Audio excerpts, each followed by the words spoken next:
Antes de la guerra, antes de que los helicópteros cortaran el cielo, Vietnam era una tierra de una belleza antigua y profunda. Imaginen campos de arroz de un verde esmeralda, campesinos con sombreros cónicos que trabajaban la tierra, ríos sinuosos como el Mekong daban vida a deltas fértiles, una cultura rica en tradiciones, poesía, respeto por los mayores. Era una nación forjada por milenios de lucha contra invasores, una tierra que entendía el valor de la independencia en sus huesos.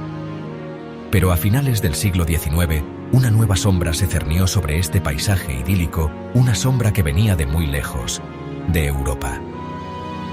Francia llegó con la promesa de la civilización, pero trajo consigo la realidad de la subyugación. En 1887, Indochina francesa fue creada uniendo Vietnam, Camboya, Laos bajo un control férreo. Los franceses no veían a los vietnamitas como iguales, sino como súbditos a quienes explotar. Se apoderaron de las mejores tierras para convertirlas en plantaciones de caucho, plantaciones de arroz, extrayendo la riqueza del suelo vietnamita para llenar los bolsillos de París. Impusieron su idioma, su religión, sus leyes, tratando de borrar una identidad que había resistido 1000 años de dominación china. Para el campesino vietnamita, la vida se convirtió en una lucha diaria por la supervivencia bajo el peso de los impuestos, y el trabajo forzado un sueño de prosperidad, convertido en una pesadilla colonial. La resistencia nunca murió del todo. Siempre ardió como brasas bajo la ceniza. Pequeños levantamientos, movimientos nacionalistas surgían y eran aplastados con una brutalidad implacable.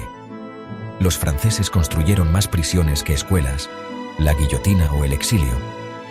Esta opresión endureció la determinación, sembraba las semillas de una futura rebelión. Entonces, el mundo se sumió en el caos. En 1940, la Francia metropolitana cayó. Viendo una oportunidad, el Imperio de Japón invadió. Significó cambiar un amo por otro, uno aún más despiadado. Saquearon los recursos, provocando una hambruna terrible que se cobró la vida de hasta 2 millones de personas.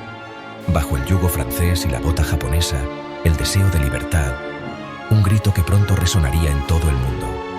En medio de esta desesperación, una figura emergió. Era un hombre delgado y ojos penetrantes. Se hacía llamar Nguyen Ai Quoc, Nguyen el patriota.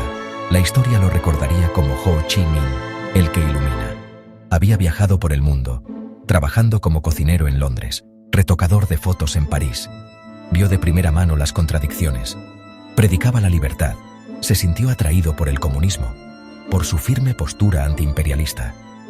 Para Ho, el comunismo era una herramienta, la independencia total. En 1941, regresó en secreto a su patria. En una cueva, reunió a un pequeño grupo y fundó el Viet Minh. Su mensaje: Vietnam para los vietnamitas. Hizo un llamado a todos, sin importar su clase social, religión, afiliación política. O entendía el corazón, hablaba su idioma, compartía su sufrimiento y les prometía dignidad y tierra. El Viet Minh comenzó como una pequeña fuerza. Armada con viejos fusiles, se movían como fantasmas, ganándose el apoyo de los campesinos.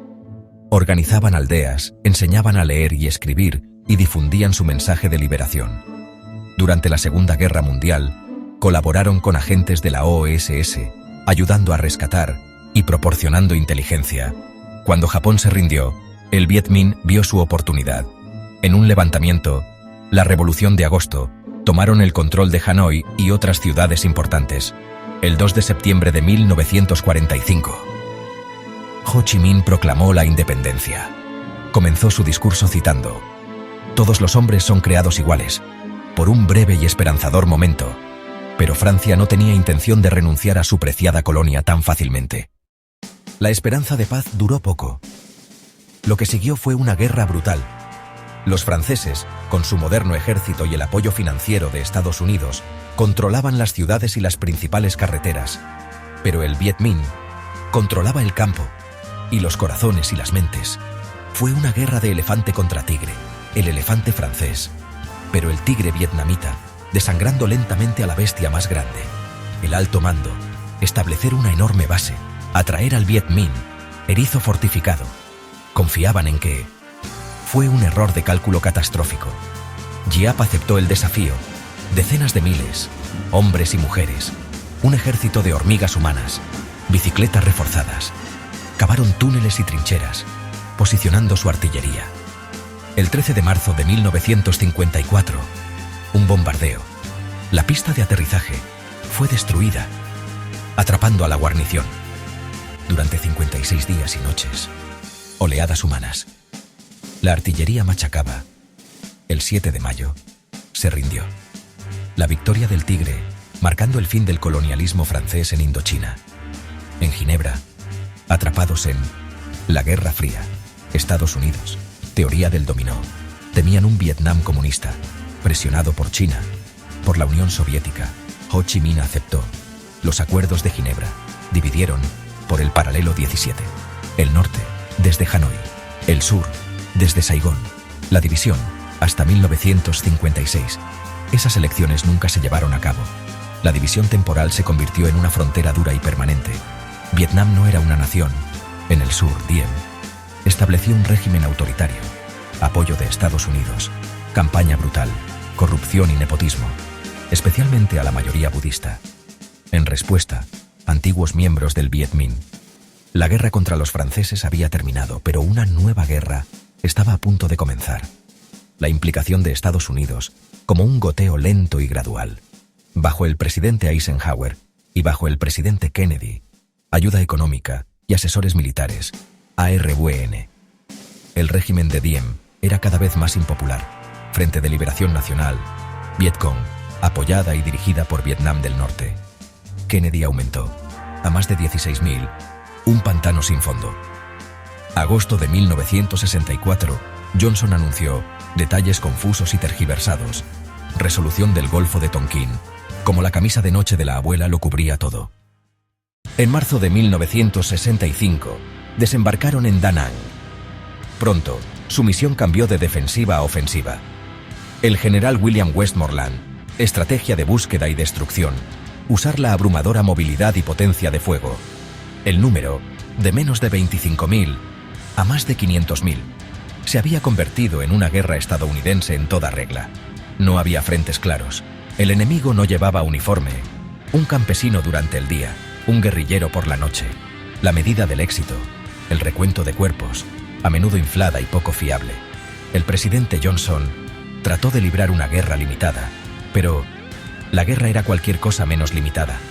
Era total, brutal y confusa. Estados Unidos desató una potencia de fuego. B-52, bombardeos de alfombra, paisaje lleno de cráteres y selva destrozada. En el suelo, encontrar y destruir. Jóvenes y lejos de casa, miedo constante. Tragedias terribles como la masacre de My Lai. Una de las armas más icónicas y aterradoras, napalm, sustancia gelatinosa, se adhería, ardía. Podía incinerar aldeas, causar quemaduras espantosas, junto con el agente naranja, defoliar la selva, cicatrices profundas y duraderas, en vietnamitas y veteranos estadounidenses. La imagen de una niña corriendo desnuda se convirtió en un símbolo indeleble del horror de la guerra. Perfeccionaron la guerra de guerrillas, evitaban batallas a gran escala, tácticas de golpear y correr, emboscadas y trampas explosivas. Se movían de noche, red de senderos ocultos, sendero Ho Chi Minh, red de túneles como los de Cu Chi. Estos complejos contenían viviendas, hospitales, depósitos de armas y cocinas sin humo. La guerra también se libró en el frente psicológico. Estados Unidos lanzó millones de panfletos. El norte, nuevos colonialistas, títeres. Para el soldado estadounidense, el enemigo podía estar en cualquier lugar. Arrozal minado, aldea trampa, desgaste mental y emocional, herida para toda la vida. En enero de 1968, ofensiva sorpresa masiva, más de 100 ciudades. Penetrar en el recinto de la embajada estadounidense. Militarmente, un desastre. Sin embargo, políticamente fue una victoria asombrosa. La brecha de credibilidad se hizo insalvable. El presidente Johnson anunció que no buscaría la reelección. Movimiento de masas. Richard Nixon. Paz con honor. Su estrategia fue la vietnamización. Retirar gradualmente a las tropas estadounidenses. Al mismo tiempo, expandió secretamente la guerra a Camboya y a Laos y autorizó bombardeos masivos sobre Hanoi.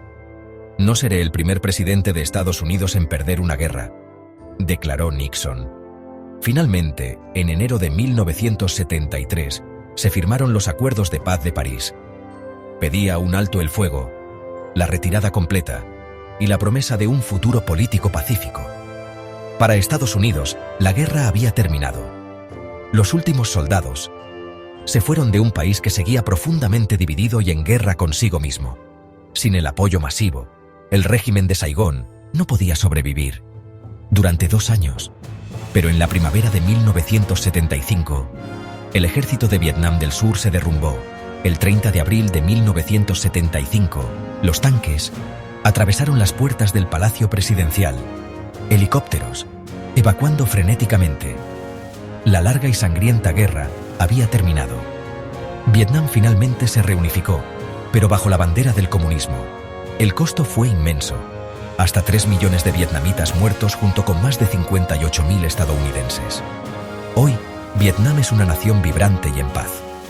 Las cicatrices de la guerra permanecen en el paisaje y en la memoria de su gente.